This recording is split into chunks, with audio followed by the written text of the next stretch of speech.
안녕하십니까, 강한 주식입니다. 9월 1일 장전 브리핑 시작하도록 하겠습니다. 어제는 미국 PCE 지표가 발표가 됐습니다. PCE 지표가 예상치에는 부합을 했는데 이것이 지난달에 비해서 좀 올랐다, 이런 사실들 때문에 시장에서는 해석이 좀 엇갈린 모습이었죠.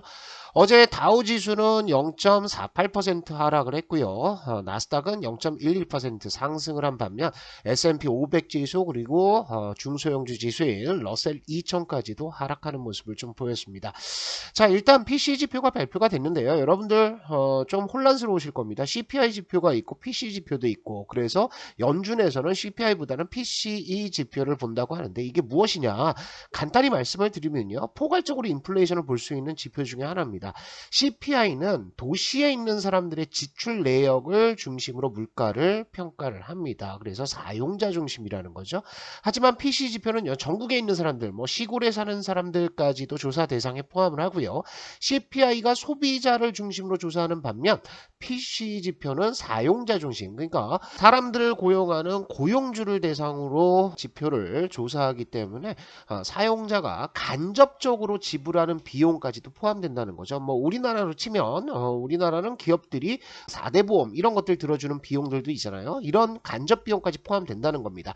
그리고 CPI는 1년에 한 번 정도 가중치를 수정을 하지만요, PC 지표는 매달 가중치를 수정하기 때문에 물가 변화를 보다 민감하게 조사할 수 있다. 이런 특징들 때문에 연준이 PC 지표를 더 중요시하게 보는 거죠. 자, 지표 한번 보겠습니다. 어제 발표된 PCE 지표는 일단 예상치에는 전부 부합을 했습니다. 요게 예상치인데요. 예상치에는 전부 다 부합을 했는데 전월 대비해서는 전부 다 상승했습니다. CPI도 마찬가지죠. 전월 대비해서 이제 소폭 상승하는 모습을 보이면서 야, 이게 진짜 물가가 잡히는 거 맞냐? 물가 잡히는 거 맞다. 지금 YOY 기고 효과 때문에 이렇게 올라가는 거다. 요런 해석들이 나올 수 있다라는 거죠. 그래서 시장이 조금 방향성을 가지지 못하고 좀 주춤하는 모습을 보였습니다. 매주 목요일마다 발표되는 신규 실업수당 청구 건수, 요것도 예상치와 다르게 조금 반등을 했습니다. 23만 2천 건을 기록을 했었는데 요거는 올라가는 게 좋죠. 실업수당 청구하는 거니까 수치가 올라가면 고용이 좀 둔화된다라고 해석을 하는데 이번 주에는 22만 8천 건으로 소폭 감소를 했습니다. 예상치보다 낮았다라는 거죠.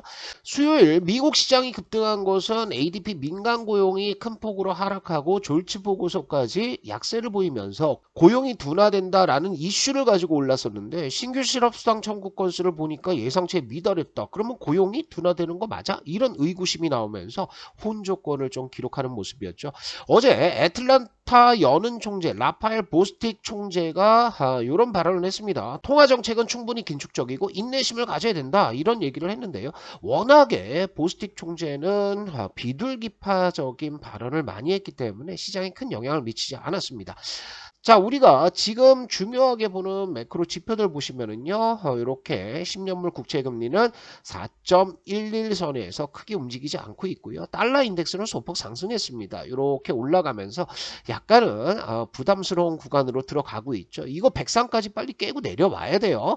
그래서 이렇게 시장의 매크로 지표들이 빠지면서 전체적으로 수급들이 좋지 않았지만 반도체 쪽에서는 그나마 상승하는 흐름들이 나왔습니다. 뭐 반도체 말고 아마존도 오르기는 했지만, 자, 마이크론 테크놀로지가 2% 정도 올라갔고요. 인텔도 1% 이상의 상승, 엔비디아도 강보합권을 유지를 해줬고요.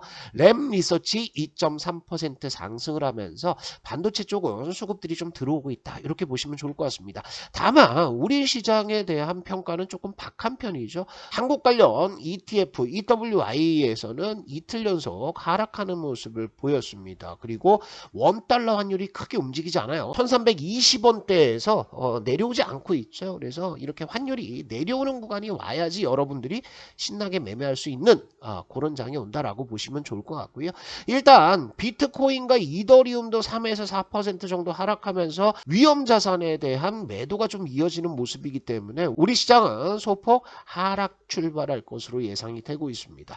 자, 어제 장 마감 동시효과 때 MSCI 패시브 자금 집행이 있었죠. 그래서 눈에 띄는 거를 보니까 에코프로는 어제 동시효과 때 82만 주, 6조 몇천억까지 들어왔어요. 들어온 반면 여기 보시면은 공매도가 30만 주 정도 터졌습니다. 물론 해지 물량도 한 절반 정도 될 텐데 요런 공매도가 부담이 될 것으로 예상이 되고요. 2차 전지 쪽은 최근 들어서 며칠 동안 쉬었는데 이슈가 좀 부딪힙니다. 현대차와 LG 에너지 솔루션이 미국 배터리 공장에 2조 6,500억을 추가 투자를 발표를 했습니다. 그런데 정부에서 새만금 사업의 예산을 대폭 삭감을 했습니다. 거의 3분의 1 토막을 냈는데요. 새만금에는 뭐가 2차 전지 특화단지가 있다는 겁니다. 그래서 여기에 한 6조 6천억 정도 투자했던 배터리 기업들의 애로사항이 생길 것으로 예상되기 때문에 이런 이슈들이 오늘 어떤 흐름으로 잡힐지 좀 보셔야 될 것 같고요.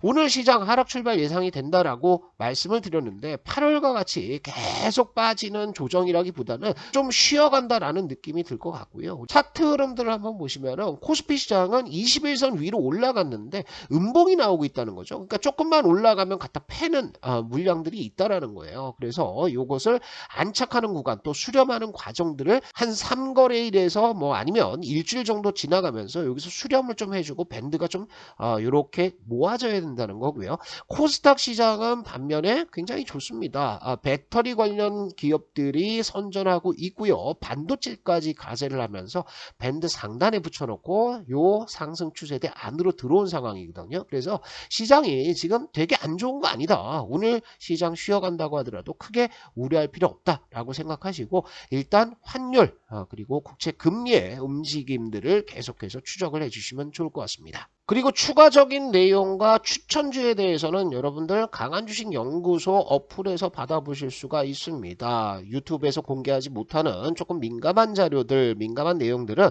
요 강한주식연구소 어플에서 제가 말씀을 드리고요. 어플에 보시면 이렇게 하루도 빠짐없이 매일 추천주가 나가고 있는데요. 요 추천주의 흐름들 나쁘지 않죠. 뭐 대원제약도 추천드리고 나서 계속 상승세 보여주고 있고요.